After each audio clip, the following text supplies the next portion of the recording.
સુપ્રભાત વિદ્યાર્થી મિત્રો, આજે આપણે કાવ્ય 15 બોલીએ ના કાંઈ કવિ શ્રી રાજેન્દ્ર શાહ કે જેમનો જન્મ જાન્યુઆરી મહિનાની 28મી તારીખ 1913ના રોજ થયો હતો અને જાન્યુઆરી મહિનાની 10મી તારીખ 2010ના રોજ જેમનું અવસાન થયું છે એવા રાજેન્દ્ર કેશવલાલ શાહ કપડવંજના વતની હતા. એમના કેટલાક કાવ્ય સંગ્રહોમાં ધ્વનિ, આંદોલન, ઉદ્ગીતિ, શાંત કોલાહલ, મધ્યમાં, વિષાદનો સાદ, આ બધા એમના કાવ્ય સંગ્રહો છે.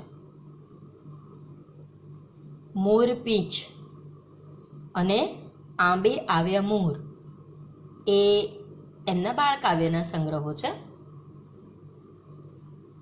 એના સિવાય પણ કાવ્ય સંગ્રહો અને બાળ કાવ્યના સંગ્રહો સિવાય પણ એમણે કેટલાક પદ્યની અંદર રૂપકો આપ્યા છે. એકાંકીઓ, વાર્તાઓ અને અનુવાદો પણ એમણે લખ્યા છે.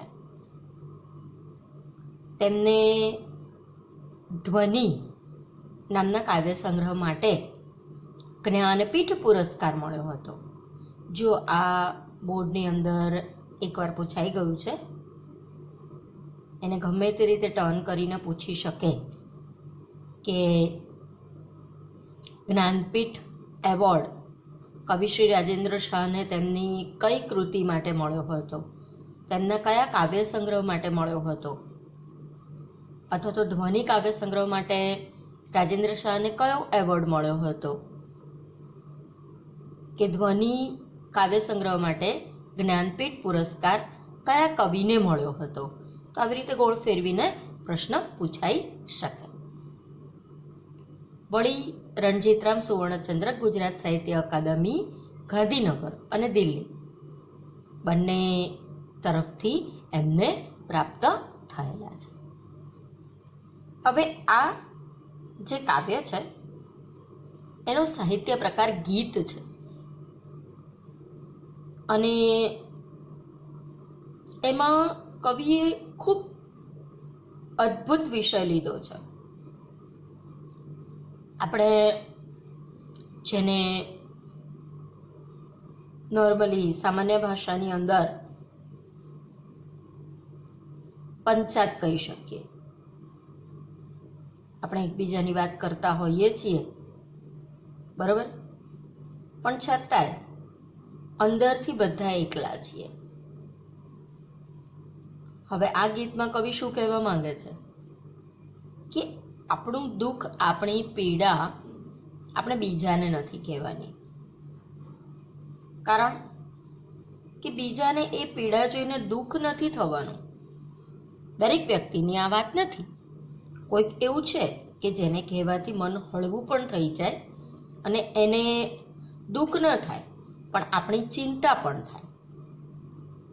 એટલે કવિ કહે છે કે એ વ્યથાને સહન કરવી અને કોઈ પણ ફરિયાદ ન કરવી, એ આ ગીતનો ભાવ ખૂબ સૌંદર્ય રાગી રીતે કવિએ આલેખ્યો છે. આપણે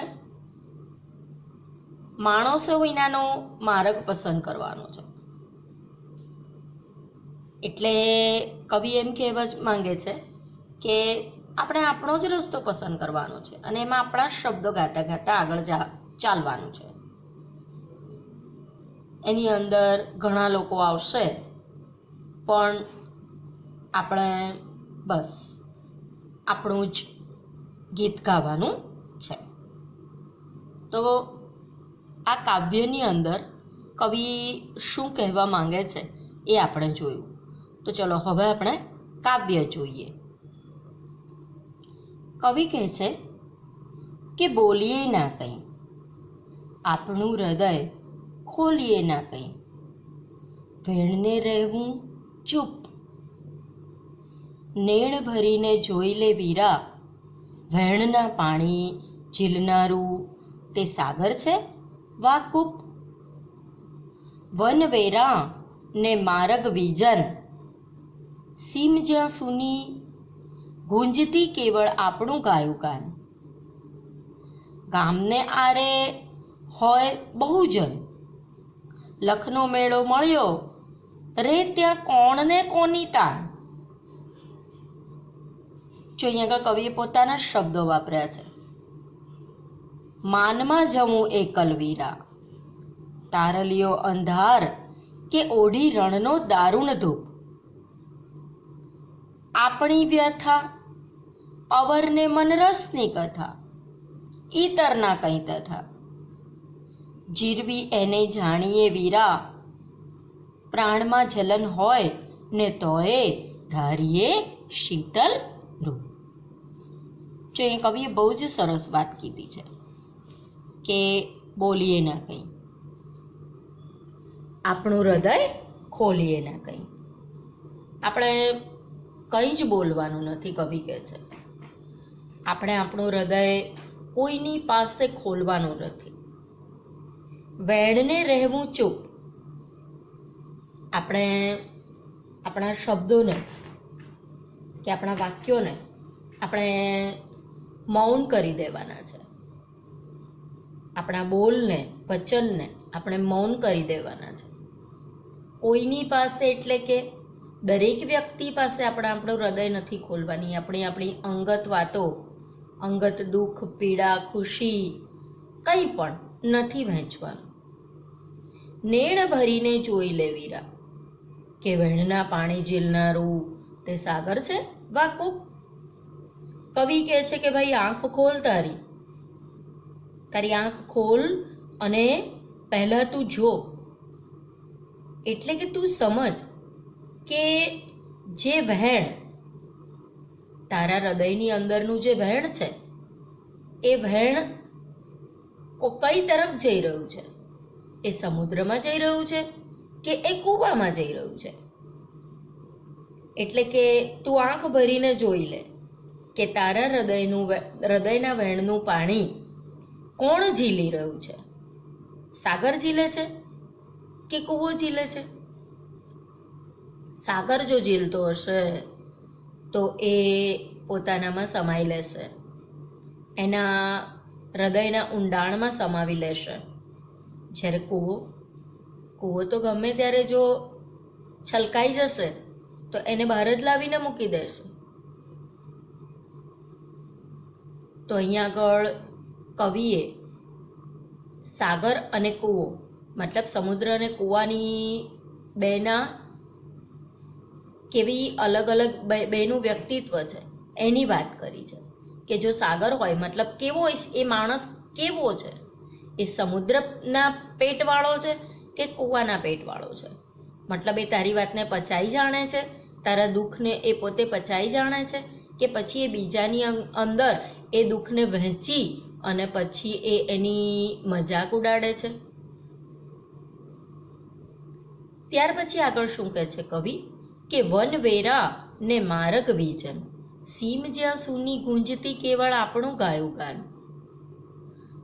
વન વેરાન છે અને રસ્તો વિજન, એક પણ મનુષ્ય વિનાનો, નિર્જન છે. આપણે જે જંગલ તરફ જઈ રહ્યા છીએ, જે વન તરફ જઈ રહ્યા છીએ, એ માર્ગ કેવો છે? એકદમ ઉજ્જડ છે, કોઈ માણસ ત્યાં દેખાતું નથી. અને વળી જ્યાં સીમ જ સૂની હોય ત્યાં બિલકુલ શાંત હોય, નીરવ, નિસ્તબ્ધતા છવાઈ હોય, ત્યાં આપણે જે ગીત ગાઈએ છીએ એનો જ અવાજ આવવાનો છે. એટલે કે એ પડઘાત પડશે, એ આપણી તરફ પાછો જ આવવાનું છે. એટલે આપણે જે ગીત ગાઈશું એ જ ગુંજવાનું છે. મતલબ આપણે જે બોલીશું એ જ લોકો આપણને પાછું આપશે. હવે ગામના પાદરની અંદર ઘણા બધા લોકો છે, ગામના ગોંદરે ઘણા બધા લોકો છે. હવે લખનો મેળો મળ્યો રહે તે કોણને કોની થાય? લાખો લોકોનો મેળો ભરાયો હોય ત્યાં આગળ, ત્યાં કોને કોની તમા હોય, કોને કોની પરવા હોય, કોને કોની પડી હોય. દરેક પોતપોતાનામાં મસ્ત હોય. તો આ દુનિયાની અંદર બધા પોતાનામાં જ મસ્ત છે. તમારી વાત કોઈ સાંભળવા તૈયાર નથી.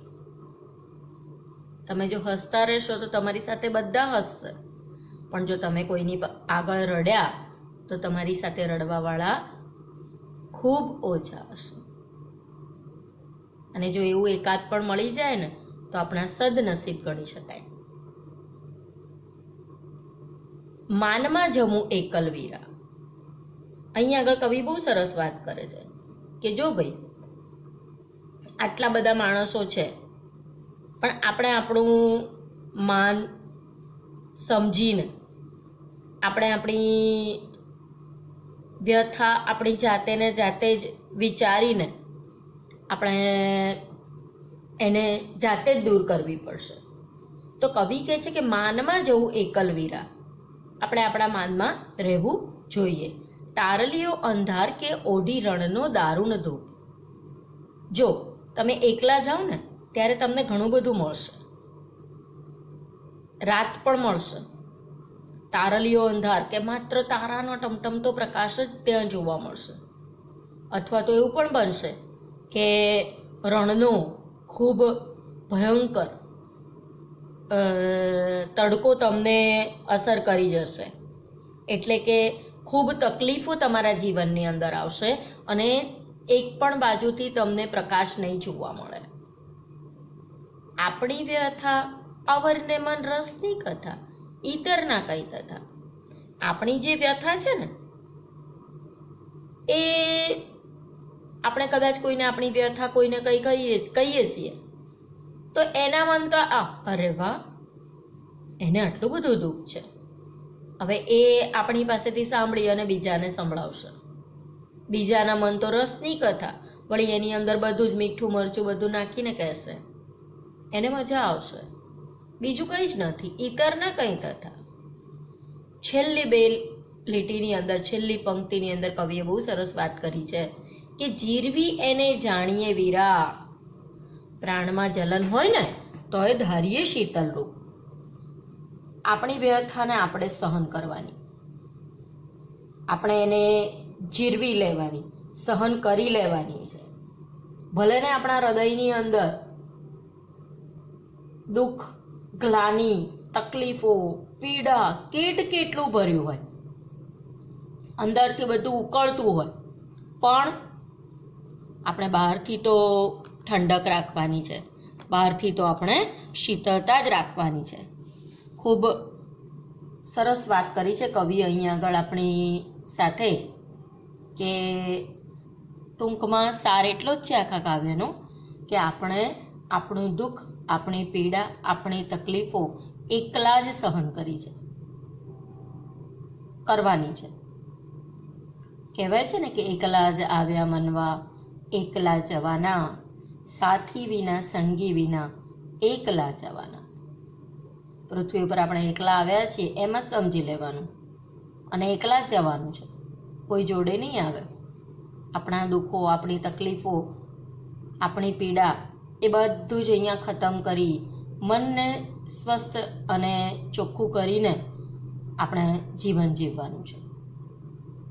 તો બાળમિત્રો, આજ માટે બસ આટલું જ. હવે ફરીથી એકવાર રિપીટ કરું છું કે અત્યાર સુધી જેણે અભ્યાસ સ્વાધ્યાય લખ્યા નથી એ લોકો 14 પાઠ સુધીના એક પછી એક પતાવતા જજો, કારણ કે હું ગમે ત્યારે નોટ મંગાવી શકું છું તમારી. જેવી રીતે તમે પેપર અહીંયા આગળ આપી જાઓ છો ને એવી જ રીતે હું તમારી નોટબુક પણ મંગાવી શકું છું. સ્કૂલની અંદર આપી જાઓ છો એવી રીતે નોટબુક પણ મંગાવી શકું છું. એટલે મહેરબાની કરી અને અભ્યાસ સ્વાધ્યાય જે છે પાછળનું એ બધું જ ફરજિયાતપણે તમે લખશો. તો ચાલો હવે ફરી મળીશું બીજા તાસમાં. ત્યાં સુધી કાવ્યને સમજજો અને જ્યાં નથી સમજ પડતી ત્યાં આગળ પૂછજો. આવજો.